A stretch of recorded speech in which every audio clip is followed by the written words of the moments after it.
প্রিয় দর্শক, শুরু হয়ে গেছে ধোলাই। আটকাতে পারছে না পুলিশ। পুলিশ নিয়ে যাচ্ছে হেলমেট পরে, বুলেট প্রুফ পরে। তারপরেও রাস্তায় দাঁড়িয়ে থেকে যে যেভাবে পারছে সে সেভাবেই মারছে। তার মানে পুলিশের হাতেও নিরাপদ নয় রাস্তাঘাটে, যতক্ষণ না পুলিশ তাদেরকে থানা হেফাজতে অথবা কারাগার হেফাজতে না পাঠাবে ততক্ষণ পর্যন্ত নিরাপদ নয় কেউ। যে কোনো মুহূর্তে তাদের উপর হামলা হতে পারে, আক্রমণ হতে পারে, এবং সেটা আপনারা ভিডিওতেই কিন্তু দেখছেন। আরেকটা বিষয় আপনাকে বলে রাখি, মুক্তিযোদ্ধা বিষয়ক মন্ত্রী আপাম মোজাম্মেল হক গাজীপুরের যে ঘটনা, সেটা কিন্তু উত্তপ্ত পরিস্থিতি চলছে গাজীপুরে। অন্যদিকে শেখ মুজিবুর রহমানের মুরাল কিন্তু ভেঙে ফেলা হচ্ছে। আপনারা ভিডিওতে দেখছেন মুরাল কিন্তু ভেঙে ফেলা হচ্ছে, ভেঙে গুড়িয়ে দেওয়া হলো।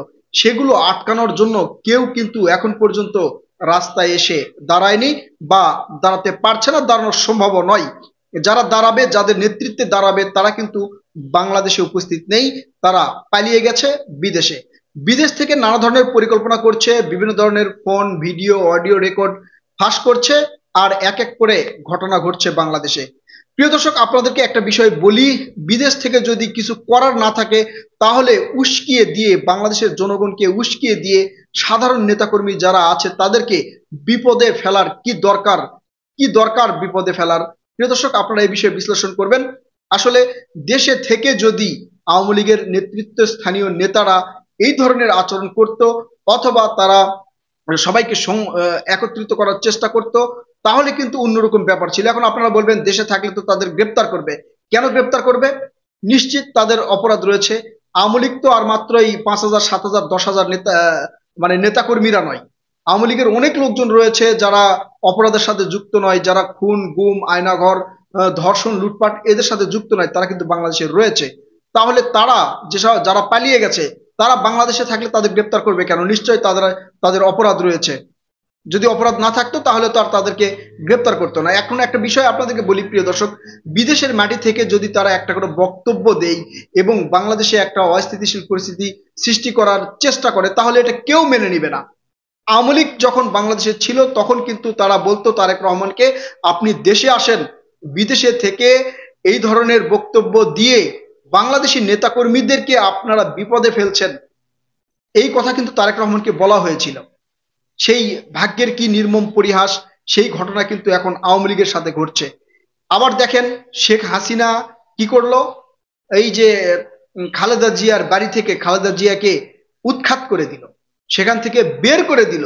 বের করে দিল, বের করে শুধু বের করে দিয়েছে তা নয়, খালেদা জিয়ার বাসায় কিন্তু মদের বোতল রাখা হয়েছিল এবং এটা প্রমাণ করার চেষ্টা করা হয়েছিল যে খালেদা জিয়া মদ খায়, অর্থাৎ নেশাখোর। এটা কিন্তু প্রমাণ করার চেষ্টা করা হয়েছিল। ভাগ্যের নির্মম পরিহাস, আজ শেখ হাসিনা তো বাংলাদেশ থেকে উৎখাত হয়েছে, খালেদা জিয়ার বাড়ি কিন্তু ভাঙা হয় নাই। শেখ হাসিনা বাংলাদেশ থেকে উৎখাত হয়েছে, একই সাথে শেখ হাসিনার যেই প্রিয় শেখ হাসিনার বাবা এই শেখ মুজিবুর রহমানের বাড়ি, অর্থাৎ শেখ হাসিনার একটা স্মৃতি, সারা বাংলাদেশের কিন্তু আওয়ামী লীগের একটা স্মৃতি ছিল ধানমন্ডি 32, সেটা কিন্তু ভেঙে ফেলা হয়েছে। চিন্তা করেন প্রিয় দর্শক, আসলে কেউ যদি কারোর জন্য গর্ত খোঁড়ে সেই গর্তেই সেই পড়ে, এমন কিন্তু একটা প্রবাদ বাক্য রয়েছে। প্রিয় দর্শক, এখন আপনারা চিন্তা করবেন, আপনারাই ভাববেন আসলে দেশের পরিস্থিতি কোন দিকে যাচ্ছে, কিভাবে এই ধরনের ইয়া থেকে উত্তরণ হওয়া যায়। এখন পর্যন্ত কিন্তু আওয়ামী লীগের যে সকল শেখ মুজিবুর রহমানের স্মৃতি, সেগুলো কিন্তু ভাঙচুর চলছে, এবং বিভিন্ন ধরনের ফলক, পোস্টার, ব্যানার স্থাপনা, এগুলো কিন্তু ভাঙচুর চলছে। তবে আওয়ামী লীগের নেতাকর্মীদের বাড়িঘর, এই গাজীপুরের এই ঘটনাটাই এখন দেখছি। আসলে সত্য মিথ্যা আপনারা যাচাই করবেন, যে সেখানে ছাত্ররা গিয়েছিল সেটা প্রোটেকশন দেওয়ার জন্য, আর ওখানকার স্থানীয় লোকজন তাদেরকে ডাকাত মনে করে আক্রমণ করেছে, এমনটাই বলা হচ্ছে। প্রিয় দর্শক, আসলে সেখানে নাকি আওয়ামী লীগের লোকজনও ছিল। আপনারা এটা বিচার বিশ্লেষণ করবেন যে ঘটনা কতদূর কোন দিকে সত্য হতে পারে বলে আপনারা মনে করেন। আরেকটা বিষয় বলে রাখি প্রিয় দর্শক আপনাদেরকে, গাজীপুরে কিন্তু এখন উত্তপ্ত পরিস্থিতি চলছে। বিভিন্ন জায়গায় এখন পর্যন্ত আপনার এই অন্তত শেখ মুজিবুর রহমানের যেই ইয়াগুলো, স্মৃতিগুলো রয়েছে, সেগুলো কিন্তু ভাঙ্গা চলছে। তবে আওয়ামী লীগের নেতাকর্মীদের বাড়িঘর সম্ভবত ভাঙ্গা বন্ধ হয়েছে, আমরা এই পর্যন্ত কোনো নিউজ পাইনি। সম্ভবত সেটা বন্ধ হয়েছে। প্রিয় দর্শক, সামগ্রিক পরিস্থিতি নিয়ে, বাংলাদেশের সামগ্রিক পরিস্থিতি নিয়ে আপনারাই চিন্তা ভাবনা করবেন, আসলে দেশ কোন দিকে যাচ্ছে, কি পরিস্থিতির উদ্ভব হচ্ছে বা কি হতে পারে, সেটা আপনারাই জানাবেন। প্রিয় দর্শক, ভালো থাকবেন, আমাদের সাথে থাকবেন।